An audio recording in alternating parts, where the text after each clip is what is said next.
Ciao, ciao, everybody, and welcome to another riveting episode of Giallo, Ciao, Ciao, the All Giallo Show, where we talk about Giallo stuff. I am Creep, and with me is Eric and Chris. And Chris is sending me sex messages. Oh, wait, no, it said sec, not sex.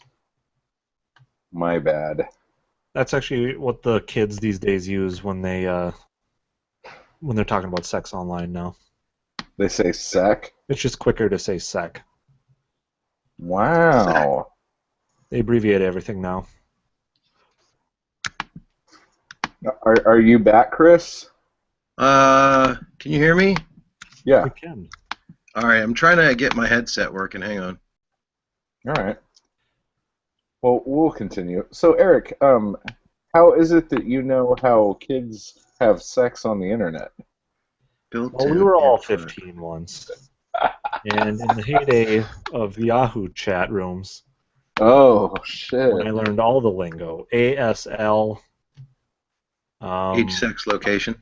right, and Ooh. getting 50-year-old men to. Can you guys hear that? Oh yeah. Okay, cool. So yeah, how are you guys doing tonight? Good. ASL. I totally missed the whole internet dating thing. Well, it wasn't dating. It was just like a hookup. It was like Tinder without pictures.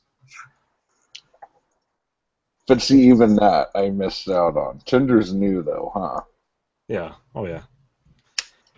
I spent the weekend with a friend trying to get him to sign up for Tinder, and after about 3 hours of trying to, he didn't like the pictures I was taking of him. I couldn't get it quite right, the right angle. We just He's gave up on probably it. pretty long. No, Is Tinder just like the hookup website? it is. Is it like Plenty of Fish or OkCupid or something? No, it's an app where you go on and look at pictures. You remember hotornot.com? Did you ever use that? Yeah, I know what you're talking about, yeah. So you see a picture, you either swipe left to keep looking through pictures. I think it's left, and if you swipe right, that means you like the other picture. And if they swipe the same direction on you, you guys meet up. And it's usually just pictures of people in your zip code or whatever, or nearby. Nice. And you meet up for sexual intercourse. Wow. And more. Sometimes. That sounds fun. That sounds better than Grindr. Isn't it the same thing as Grindr except different orientation? Yeah, I thought Grindr was for homosexual. I don't even think there's a sweep thing. I think it's just like people who have their Grindr on, meaning they're ready. And if you're like within a walking distance or driving distance, you tell them you're coming. Yeah. You meet up behind the bathroom stalls? I think you can meet up wherever you want. Oh. Wow. I think it's pretty open. The brambles. Yeah. So, 7 deaths in the cat's eye. Did I write that right? Or is it of the cat's eye? Did you put an apostrophe after cat? Yes. Okay, then you did it right. Okay. Unlike the And it's people who did eyes. English titles. Hey, that's Grumpy Cat. That is Grumpy Cat. He's not as grumpy as the actual cat in this movie, though. The cat in this movie was very disturbing because it was just a fat ginge cat that didn't look menacing at all, but then looked menacing. Right. That's the most menacing of all. It's not you, it's me. That is gorgeous. let's when we go live, let's talk about how many different permutations there are of the title of this film. Just that one title. We've been live for like 10 minutes, bro. Really? That was when your audio was out. Hi, everybody. So this is Grumpy Cat, and he's grumpy because he got shut into a mausoleum. That's what I wanted to say when we went live. That would make anyone grumpy. Too bad we can't go back and cut that, because this is live, folks. I'd like to. The other two things I'd like to say about the title of the film here is that I've seen it as 7 dead in the cat's eye, 7 deaths in a cat's eye, 7 deaths in the cat's eye or eyes. So it's clearly, a free-for-all with regard to the title here. But I also thought wanted... it was called 7 Deaths in a Big Fat Ginge Puss. But that's not... They couldn't fit Well, that on the clamshell case. They couldn't fit that title. That's the Grease title. I also want to make note that this film has 3 different registers for the Giallo score just in its title, because there's a number, there's an animal, and there's the word dead or death. So Wow. It doesn't get 3 points, unfortunately. It gets 1 point, but I just wanted to make that. That's bullshit, sir. Well, listen, I came up with the criteria. You only get 1, so. This movie needs all the points it can get. It probably Because needed a couple adds up more. to 100. Yeah, I wanted to add it up to 100. First time. You blame me? So, let's just find out right now. What did it get on the Giallo score? Let's wet the palate here. Well, let's. Here comes another big revelation. I have been very busy, and I only just finished watching the film about 2 hours ago, and Horrible. I have not published anything on Giallo score for this film. But I can tell you unofficially that the score is somewhere around 64 or 65. Unprofessional. Yeah, and I'm really sorry, guys, who have been waiting for this episode for 2 whole weeks. Our premium listeners pay a good fee to get the best expert Giallo discussion on the internet. Hanging our heads in shame. How the hell are we supposed to be hanging our heads in shame? Okay. Well, I can tell you that... No, actually, I watched it today for the first time, so I'm kind of joking with you. I can also tell you that one of the reasons why it's not on Giallo score is because the last 2 films we covered were already on, and I've just been out of the habit of going on and writing up a score summary and publishing and taking screen grabs and putting all that stuff together, because I've been busy with vacation and school starting and all that other stuff. So I'll get to it. Awesome. The next one, yeah. I'm so sorry for inconveniencing you by picking a movie that you haven't done yet. I know. Well, and it's my own fault because it ended up being the least favorable on the poll, so I had plenty of time to do it, and I was just lazy. So. Well. Sorry about that. It's okay. We'll forgive you somehow, but not. I don't think Grumpy Cat ever will. No. So, this movie is Eric's pick. So, Eric, why don't you tell us a bit about this film? All right. Well, I might cheat a little bit because I was actually, unlike you guys, I watched it yesterday, so I was at least on the ball. So today, instead, I spent reading Troy's little snippet on this movie. It came in right at the cusp of, or right at the end of his first range at 1973. So it came in at the buzzer. But he writes in his synopsis, Scotland.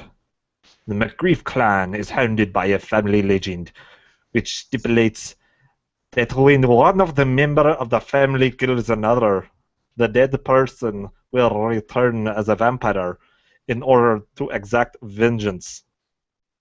When some of the family begin turning up dead, it seems likely that the curse is coming true. However, it is entirely possible that somebody is simply using the legend in order to cover up for their own horrid deeds. Is there a Ukrainian spy in this movie? Ugh, I was trying to be Scottish. No, you did good. You did good. I decided like 3 words into it that I was going to start being Scottish. Clearly, you did good because Creep made fun of it. So. Right. Yeah, so it's a old dark house gothic thriller. It is kind of it doesn't really know what its identity is because when you pull up to the castle at the beginning of the movie, it does look very Scottish in the Highlands, but it once you get inside, it's very Latin. Or am I backwards in that? Anyway, it looks like a this director. I think you're right. Yeah. Okay. Yeah, the director, who I believe went by Anthony Dawson in the credits, anglicized for our benefit, for us Americans. But Antonio Margheriti was the director, and he apparently was somewhat of a rival for Mario Bava, one of his first great rivals in the '60s, doing these kind of gothic thrillers. This one kind of coming a little bit late in that cycle, 1973, after Argento had already broke some new ground in the Italian film industry. So I don't know how that rubbed people watching this film, but I thought it was kind of fun to get back into one of these cozy, claustrophobic atmospheres where they don't really go too far. They don't go outside of the confines of this castle ground. They hang out in the castle for the most part. It's got the number 7 in the title, so you know there's going to be quite a bloated cast, but I feel like they did a pretty decent job of letting you get to know each one and developing them to a certain extent, other than maybe one or two of them that came out of nowhere, like that the man in the garden or outside the mausoleum. But that's basically about which I thought this was kind of funny. I read this on the Wikipedia page, but it's about this castle that's falling out of the grasp of Lady Mary, and she's trying to do anything to keep it. She has no money, and this is around the time when in Italy a lot of the upper class there was this upheaval in the economy, and many rich owners were losing their fortunes. And so, even though this takes place in an undetermined time, late 1800s, early 1900s, it's kind of talking about that. And so she's trying to find a way to finance and get a hold of this castle, and she's got family members involved, and there's all these red herrings about inheritances and the like, the old familiar tropes. But this one I thought was a little fun, a little different than a lot of the ones that you see like this. But yeah, what are your guys' initial thoughts? My initial thought is that I can barely see creep, and I don't know if that's done on purpose or if you need to turn a light on, sir. Well, the sun's going down. Is that what it is? And the moon's coming up. It's that time of day, time of night when you haven't turned on lights yet because it's still daylight outside. Oh, right. But it's dark enough to where it might be an issue. Well, my initial thought was I was going to hate this movie. And then it never was anything that intrigued me in hearing about it or reading about it. And I was pleasantly surprised. Yeah. I thought it was very Bava-esque. So very. Hearing very that this guy was like a thing with Bava is kind of interesting. The story, I was a little shocked at how the story kept me interested the whole time for the most part. And we'll talk about the ending later, but towards the end I was like shocked and then not shocked and then shocked and then not shocked and upset. So it was in that particular order, or? Yeah, in that particular order. So it was kind of neat. But yeah, there's a couple of really good-looking ladies in it.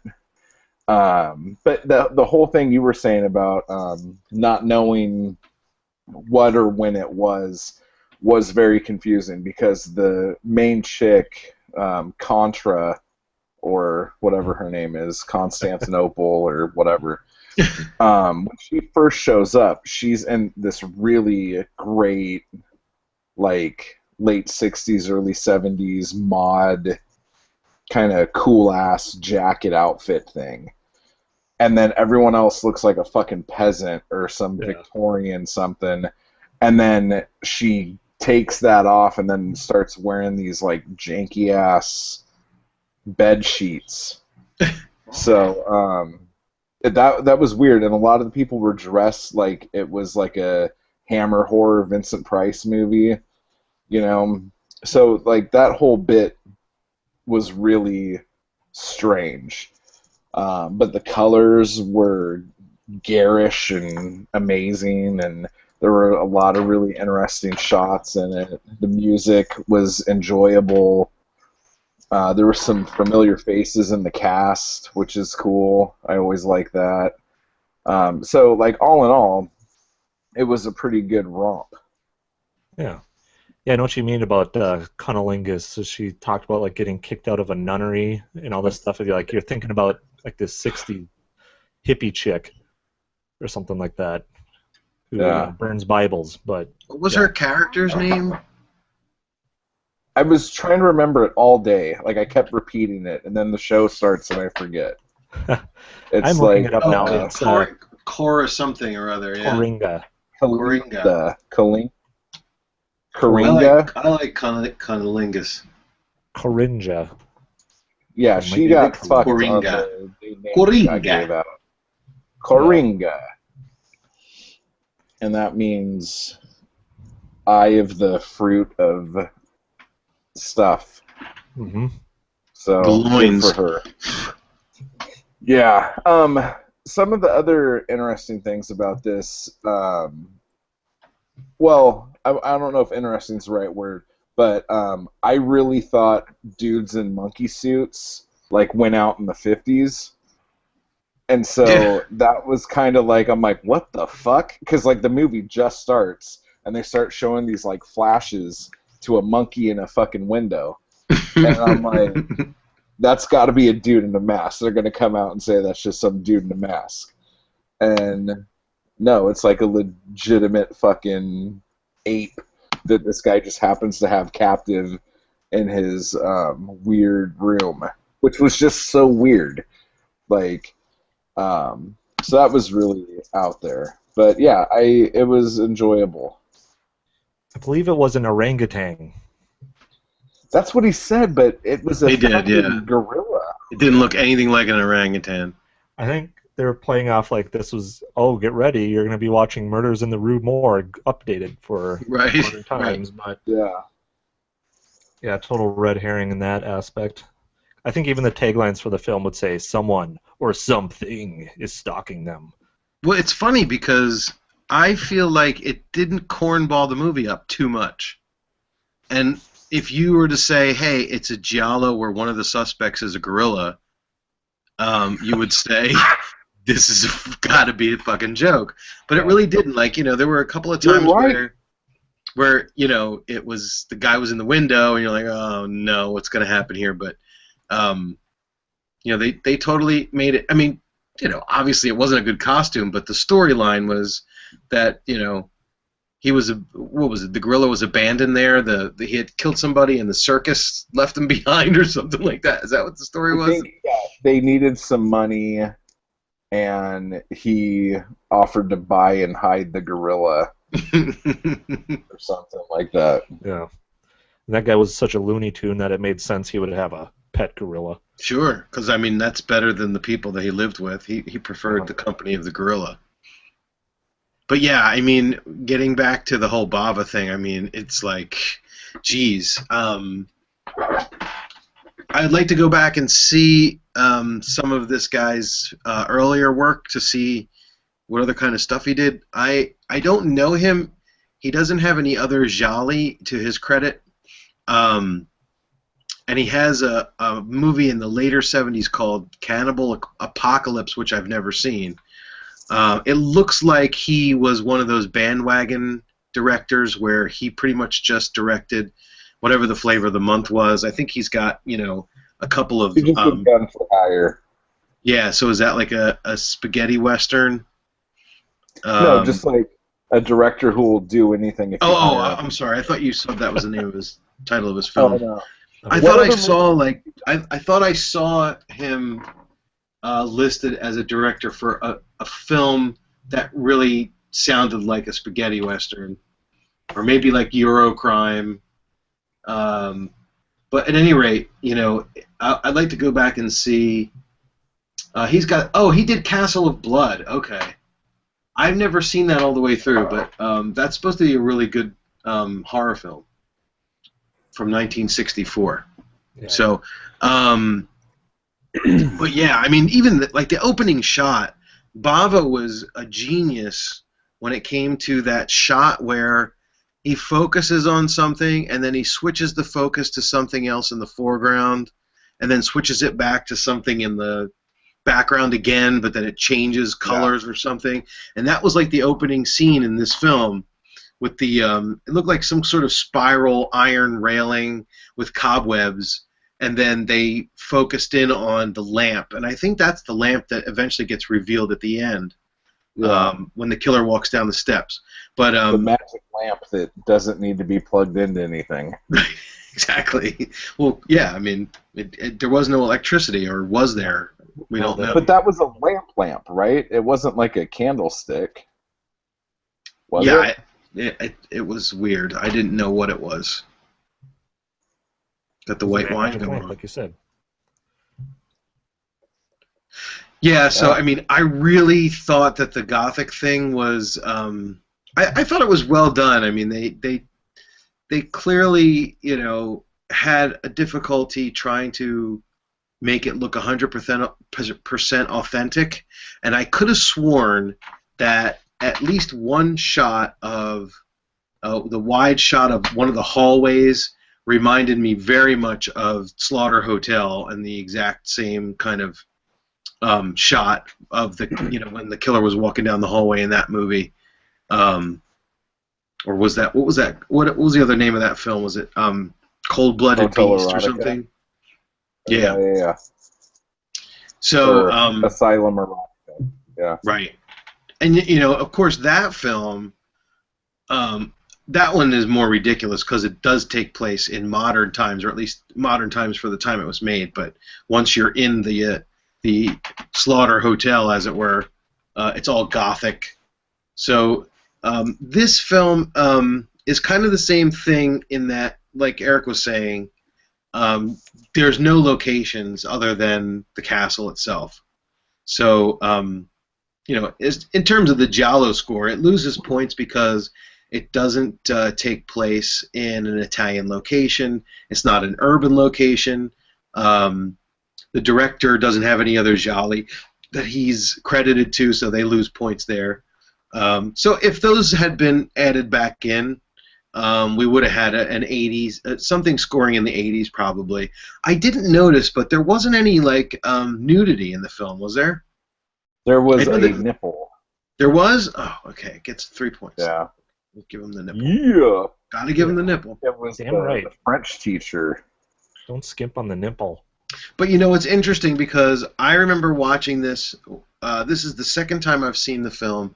The first time I watched it on DVD, and I probably watched it all the way through, and I remember liking it very much. I remember liking the fact that, hey, here's this cool giallo that's Gothic, and I probably had watched a slew of traditional giallo back then, and when I watched this, I was like, wow, this is pretty cool. It's different.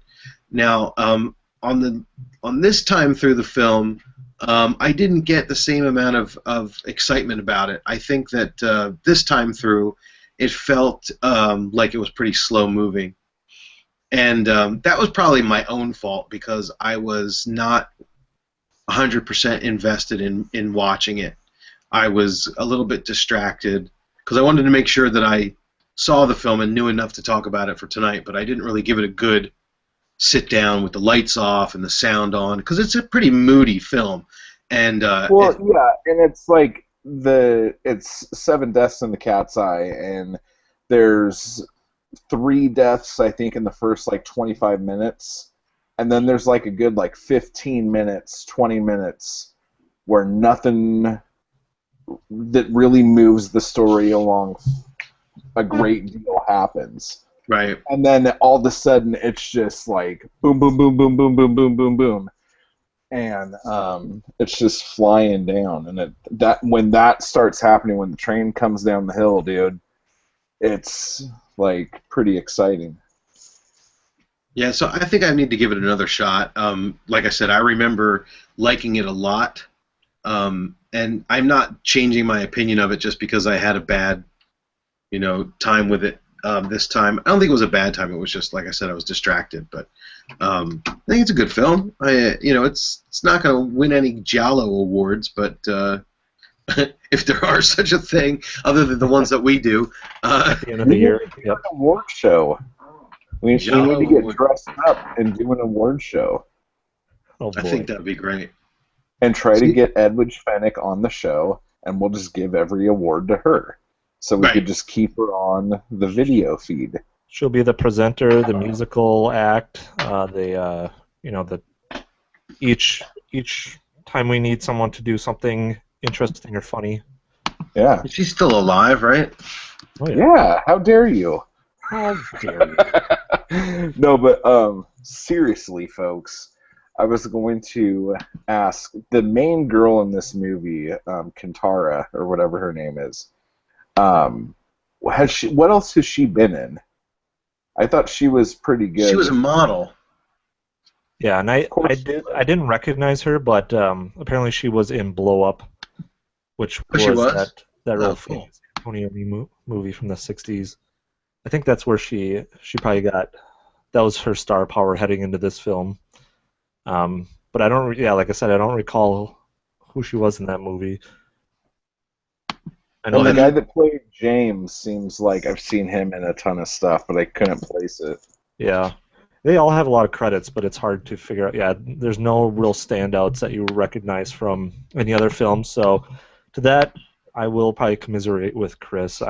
It's hard to like really get too invested in this film because you don't know really who any of these actors are, which is kind of always a fun thing.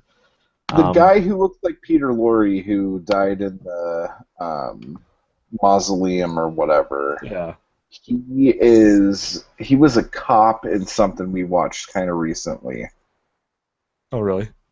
I think he was a cop. He was either a cop or a lawyer or something. Yeah. And I've seen Probably him in a Pit Butter. couple things. Yeah. Okay. But So, she's gorgeous. yeah. See, that's a picture of Edwidge, like, recently. Yeah. Oh, yeah. That's Wow. like at the Hostel premiere, I think.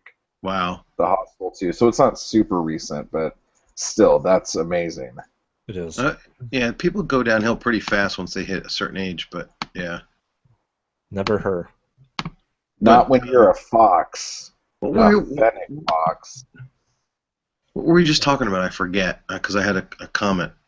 Yeah, we're just talking about how this film. There's nothing really that like. Well, Creep was saying the ending is fast Peter and Lorre. furious. Oh, we were talking about who we noticed from other films. Oh yeah. Yeah. The guy that was in the guy that was in the funeral who was talking with the other guys about how she might be a vampire. Oh, yeah.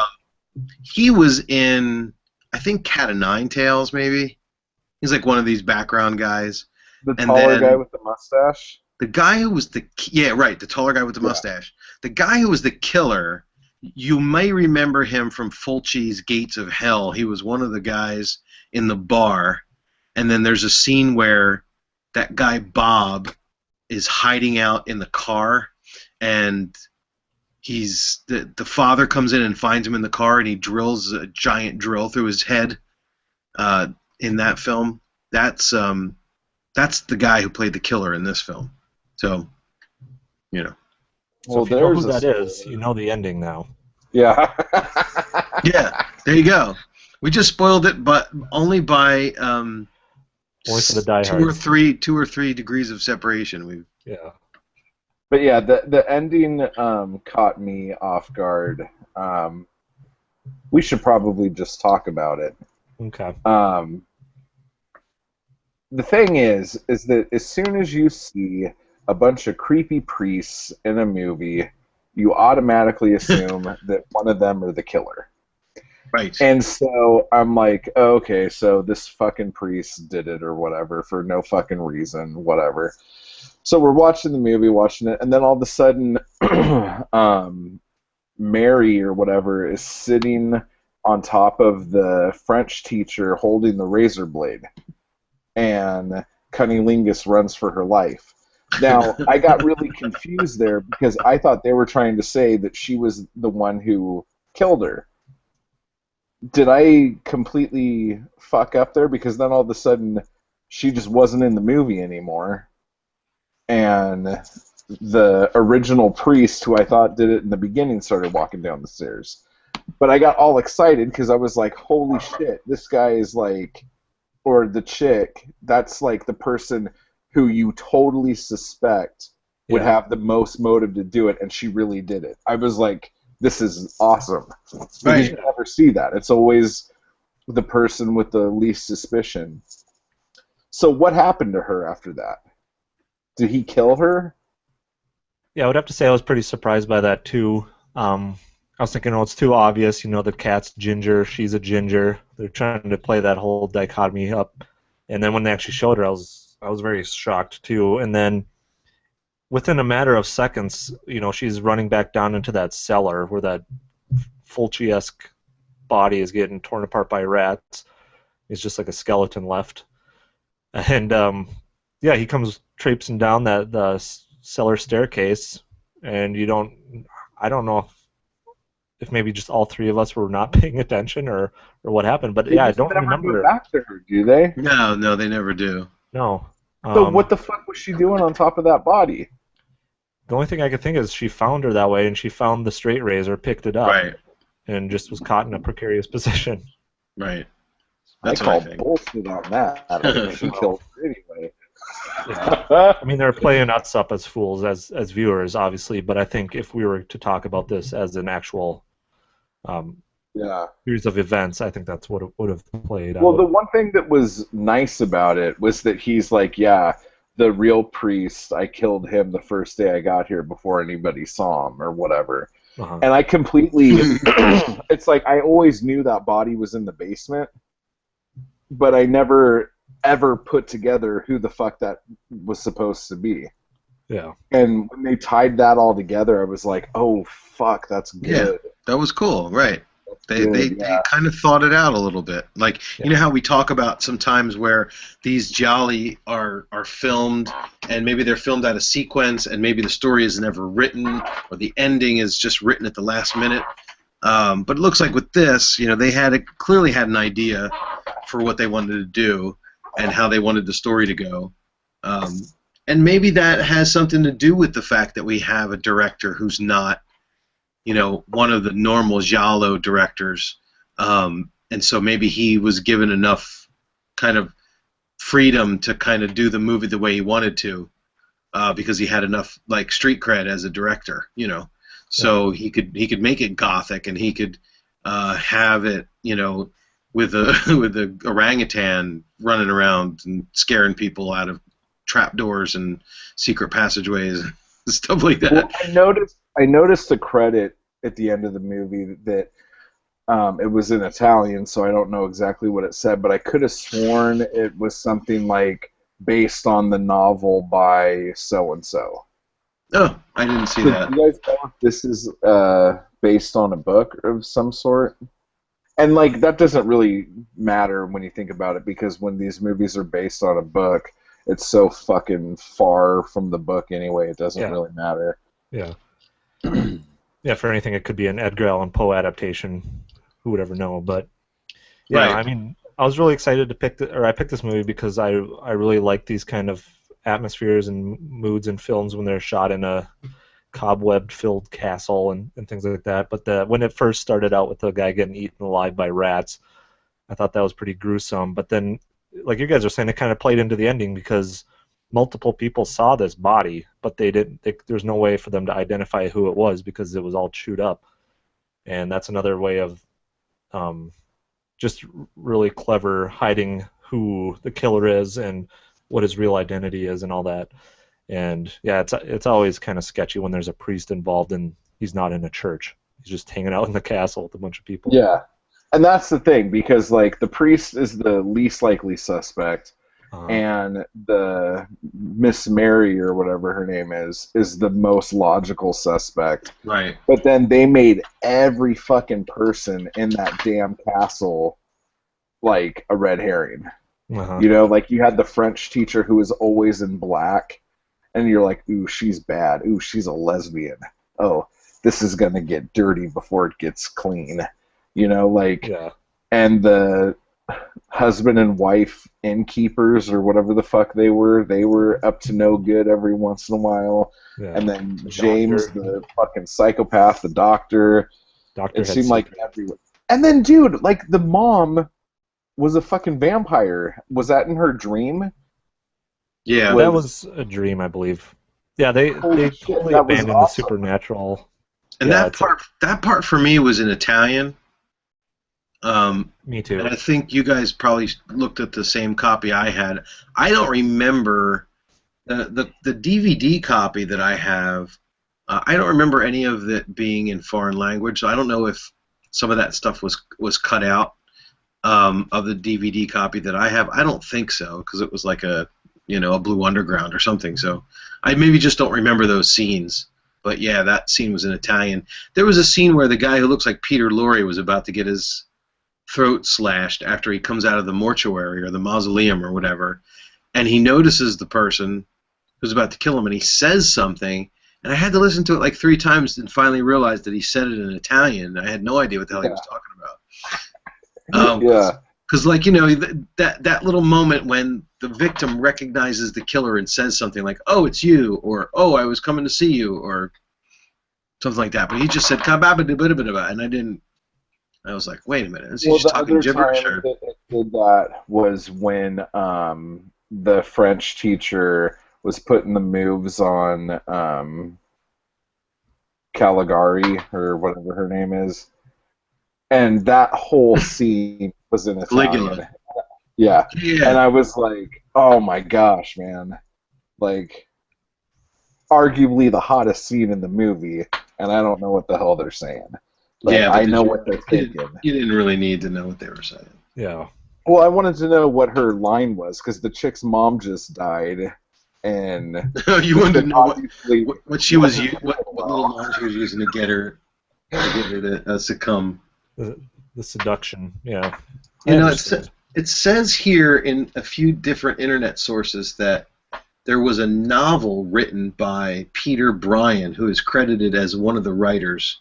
So it's the director is credited with the story and the screenplay and another guy, but then it also says Peter Bryan, and then it says novel, and then in a couple other places on the internet I found it said it was based on a novel written by this guy. So Is it the same title?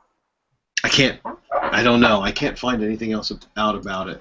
I Just feel like it'd be quickly. pretty doubtful that it would be the same title. I think a lot of this was marketed as Yeah, totally. Fava meets Argento. I don't know. We're trying to sell this movie based on the Giallo craze that's going on, even though it's not really a Giallo film. Some people might argue against that. Yeah. It had black gloves and POV and a pretty damn good mystery. Yeah.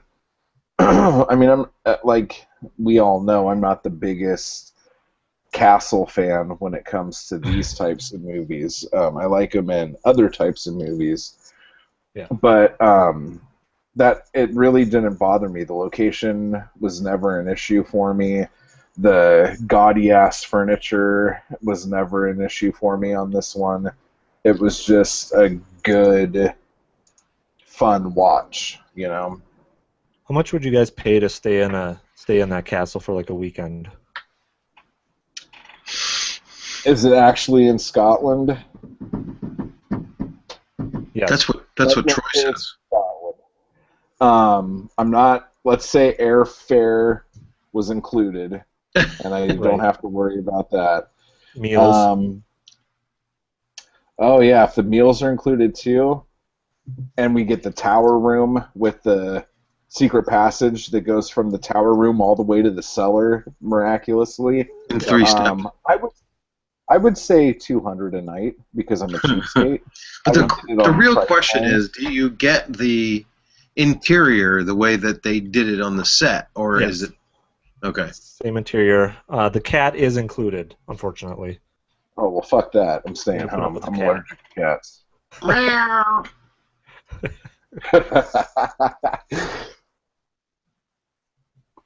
That's good, man. What Yeah, were there other titles for this just besides the Seven Deaths in the Cat's Eye thing? Yeah, there's like a million. there's a there's a bunch of foreign titles that seem to kind of come out to the same thing. The only real different one that I saw, besides I think it was just called Coringa, was Cats in the Coringa. Gemini. La muerte en los ojos del gato. That's Right. the Spanish title, by the way.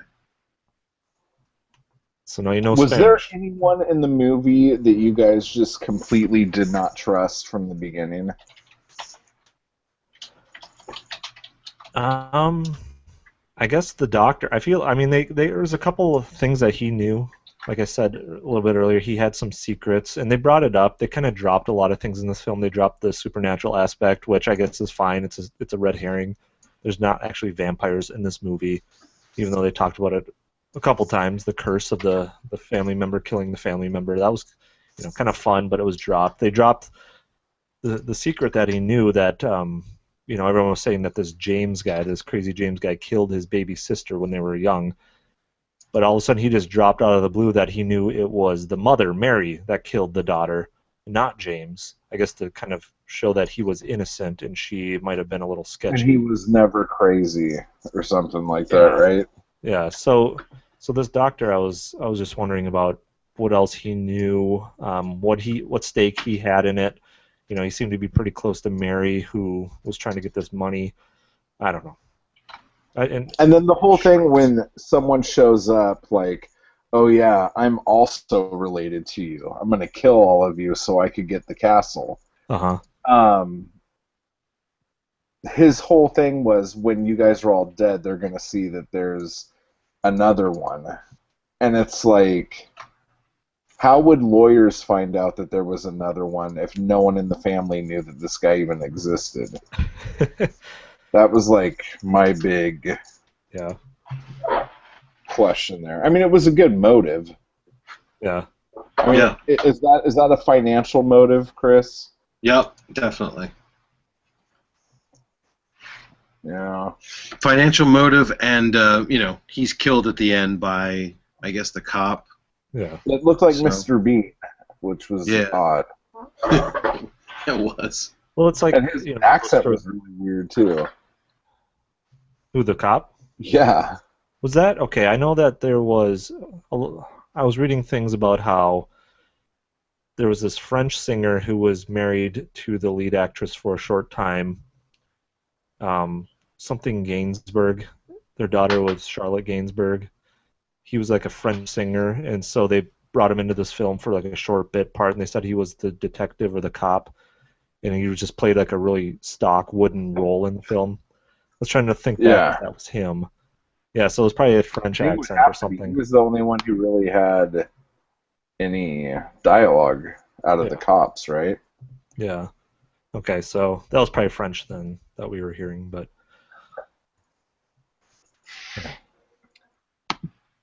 Well, right on. So, do you guys recommend this movie to people? Chris, on Giallo Score, what does it say? Does it say... he didn't write it. Well, what will it say is the question. I would say that the film gets... Well, it's hard because one of the... each film has a score, but it also has like a recommendation. Is this something that you absolutely must watch if you're into Giallo,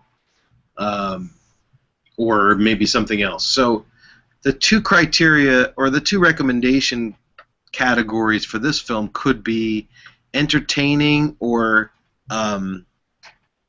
what's the other one? There's another one that basically says, it doesn't follow the rules, but it's deviation. The deviation, yeah, it deviates from the norm. I think it's probably both.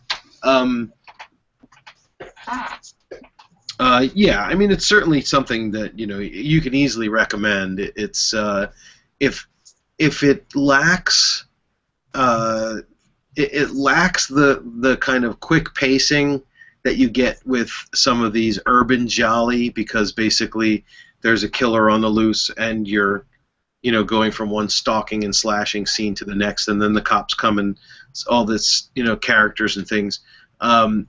If it lacks the pacing because it's missing some of that, it makes up for it in the atmosphere. It makes up for it in the strange music and certainly the way that the camera and the set and all the other kind of visual things are done and so it's kind of one of those films where you could recommend this to somebody who isn't really up on Giallo at all, because really it's kind of like a horror murder mystery kind of thing. They could have basically, changed it up so that they identified the priest in the beginning, and he was just slashing people through the movie, and then it would have been a gothic slasher, or they could have identified that the gorilla was killing everyone, and then it was just some sort of weird gothic horror film. But because it was kind of like a whodunit, then it kind of falls in the Giallo camp, and rightfully so. I think it's definitely it's not mislabeled, or it's not a Giallo by association or something like that, like we had with say Stage Fright or something. So, but it's good. It's I don't think it's I don't think it's a difficult movie to watch, like compared to Death Laid an Egg, for example. This is kind of like you put it on, you watch it. You could watch it, with friends. You could watch it by yourself. It's kind of it's kind of a moody film that you might want to save for a rainy night, or maybe on Halloween, if you, instead of like the normal the usual suspects that you might watch on Halloween, you might throw this one on instead, and for something different. So that gothic thing definitely works to its advantage, I think. What do I think? Yes, what do you think? Yeah, I pretty much agree. Tell people? Yeah. I agree with you that there are parts where it kind of loses you, especially in the middle, and then the dubbing doesn't really help. I know we can't really slam this movie for the dubbing because it wasn't its own fault, but it's hard to ignore the fact that a lot of the voices kind of sound similar, so you kind of get lost as to who's talking, and it's all kind of monotonous, so you kind of lose a little bit of interest or attention. Your mind tends to wander a little bit, but it has enough moments that keep bringing you back in, and especially towards the end of the film. And it's just it's got a lot of different aspects, even if they're small. It's got a little gore, it's got a little sex, it's got a lot of interesting set design. Music is pretty good. Riz Ortolani, I believe, does it. And yeah, he's becoming like our number 3. I mean, we've got like I don't know how many now with Ritz or Riz. Yeah. He's third only to Bruno Nicolai, who's second only to Morricone. Yeah. With these films. So it may turn out as time goes on that I decide to include him in the Giallo score to give the film more points. Go back and change all those points. Nah, you don't, because you can't not do it. No, I set it up so that all I have to do is go in and change the check mark. I just go into each film and I check it off if it didn't get checked before, and then I hit a button that says recalculate all the scores. Oh, that's awesome. Yeah. That's a smart way to program. I wouldn't have been able to do that on my WordPress site. No way. But so yeah, this one's a recommend from me as well. I really enjoyed it. It's not really, nothing's gonna offend you in it. I think this is a very difficult podcast to do because we tell people what the film's going to be ahead of time, because we want them to watch the film, because all of these films have a secret that we don't want to spoil, but then at the end of the film we recommend it. And so I guess we're recommending it to the people who've already seen it so that they can recommend it. But if they've already seen it, then they have to decide on their own whether they want to recommend it or not. Well, there's a lot of people too who are fucking like goldfish. Like, you could tell them everything that fucking happened in the movie, and they're not gonna fucking remember it. But then at the end of the day, if you say, yeah, you should watch this, they'll like get out their little notepad on their iPhone and go, oh, Seven Deaths of the Cat's Eye. I should watch that on my to-do watch list. Just giving it your stamp of approval, might help other people look at it in a different light as well. I found that kind of helps me too sometimes. Like, oh, I guess I didn't really give it the credit it deserved, and if these experts say that it's a good movie, then it must be. I think with this, it's one of those things like kind of what Chris was saying a little bit. Like, if you know somebody who really likes Hammer horror, like the old Vincent Price or the AIP Roger Corman movies with Vincent Price, the Edgar Allan Poe things, or the old Bava before Bava started doing the Giallo and stuff. If they like those types of movies, I think this is a really good gateway into Giallo. And this and Slaughter Hotel. Yes. So you get to pick which one to show them. Uh-huh. But it's hard. That's hard to do, right? So like on the one hand, that's a great way of saying, okay, for somebody who's not traditionally interested in Giallo, or who might be interested but he just needs the right crossover, the right springboard, then here's this film. But then on the other hand, is it better to introduce somebody to Giallo with the films that are considered typical of the genre instead?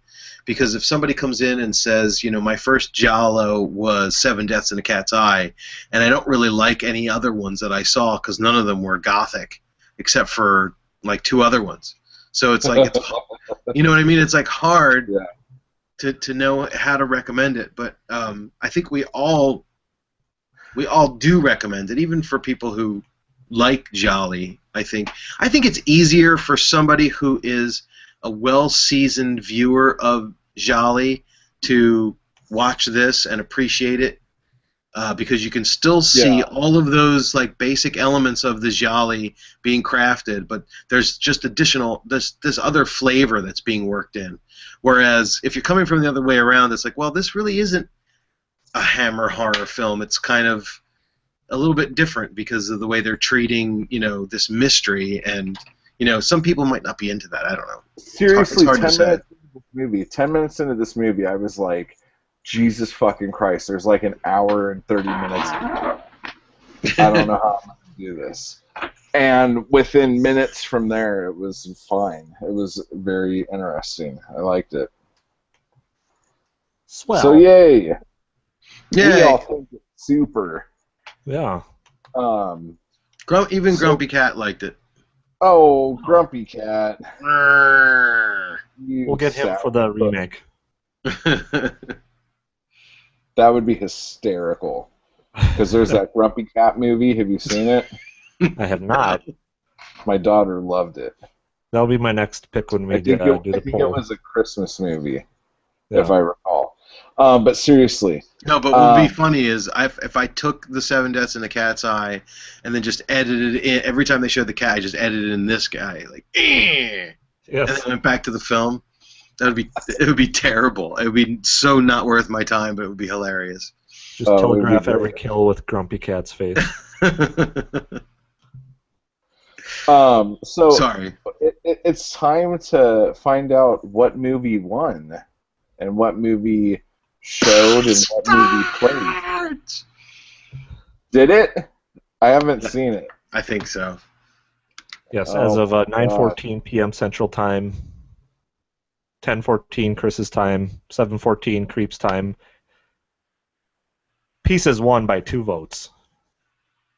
I think the only reason What Have They Done to Your Daughters got 13 was because people wanted to see me down an egg. Well, I voted for it. Yeah. Which... Are you telling me that my movie came in third? Your movie came in third with a whopping 2 votes. You pretty much stole the 2 votes away from me. Right. Stole your vote. Exactly. You're Ralph Nader. You're the Rand Paul of the group, or Ralph Nader or whatever. Or the Ross Perot. Yep. Let's go Ross back Perot. Yeah, let's really date ourselves. Let's split the Republican vote down the middle so Clinton wins. Let's do this right now. All right. Okay. But seriously, I was I'm old enough to, shocked. I was old enough to vote for Ross Perot. I hate to tell you that. Did you? No, I don't know. I don't remember. It was my first presidential election, whatever year that was. Well, you obviously didn't care about your country if you didn't. Right. So, Yeah. anyway, let's get back to this. I'm still shocked that Profondo got 2 votes. Maybe No I one's wasn't. ever heard of it. Oh, but everyone will hear of it. I'm sure once it's we great, do it. but it's Well, people I don't know vote about for that. stuff they already know. Yeah. Yeah. No, Pieces is going to be a lot of fun. So I'm pretty excited. I We're might doing be that excited enough next to eat a week. live egg or egg live anyway. So I think you should. yeah. If you do And the egg, I'll play the crazy abstract atonal guitar while you swallow it. Okay. And if you guys are doing that, I'm going to get a bag of Reese's Pieces to eat during the Pieces episode. Okay. Excellent. Yeah. Excellent. Or bad chop suey. We could eat bad chop suey. You could eat bad chop suey. I don't want to accidentally go fucking karate chop some blonde chick. Yeah. So, and then get beat up by the fucking nerdiest guy on campus. But, What if you gagged Yeah. me? Then I wouldn't make any noise. that's my kung fu instructor. All right. No, but seriously, I'm excited. Pieces is a lot of fun, and I'm glad that it's got a little tinge of the Giallo in it, so we could do it. Yeah, totally. It's got more than a tinge, and I'm excited because I still haven't officially run through the score in my head, so I'm really kind of excited to see what it turns out. I think it'll break 50. I'm not sure how much higher it'll go than that, but we'll see. Should Any be night interesting. spent with Christopher George is a good night spent. Absolutely. That's kind of how I feel about And it. the guy who played Popeye, or who played Brutus, right, in the Popeye movie. This guy, Paul L. Smith, my doppelganger. Yeah, but there's another one, too. The guy that plays God in the Four Flies movie, he looks like the guy who played Brutus in the Popeye No. movie, but it's a totally different guy. That's a totally different guy. Paul L. Smith was in Dune, He was. the David Lynch one. He was the guy who is all bloated and eats chicken legs and floats around in the air. He has no beard, so he looks weird. It always trips me out. I have to watch That that was a one good day. talk. That was a good talk. I'm glad we had it. Yeah. I can't remember Christopher George's wife's name. Something Day. Is it Susan Day? Oh, yeah, and she's in the film as the tennis player, right? Yeah, she's the bastard lady Right. with the giant forehead. Do you think people still call her that? The bastard lady? Do you think people fall for her what? Do you think they still call her the bastard lady? Fuck yeah. I doubt it. Nobody knows What? what the hell we're even talking about. Well, If Creep's anyone wife knows does because who she voted Susan for this Day- movie over his. Oh, she You're gonna have to is gonna talk to get her. a spanking. Yeah. I'm gonna lick my hand and everything. That was Speaking of doing things live on air. right. No. Yeah, I'm not gonna do that on air. Oh, okay. She's hiding from me at the moment. We got a puppy. I don't know if Yeah. I told you that. I don't know. Wow. If you've been on Facebook at all in the last 3 days, Puppy! and Zoe at all you'll see is 8,000 pictures of a dog Yeah. that look exactly the same. Yep. Dogs usually Chris do, is looking generally. great. Yeah. Well, I know that you're good at sending her hiding, like you do when you break your coffee machine. Oh, dude, I was so fucking pissed. And then I just beat the shit out of it, and it started working again. It was awesome. The lady at Keurig was like, yeah, you're just going to have to get a new one. It's broke. She's like, I could give you a good deal. It'll only cost you $200 and all this other stuff. And I'm like, lady, bite me. And I hung up on her. And I just my coffee machine until it worked, and it's still working.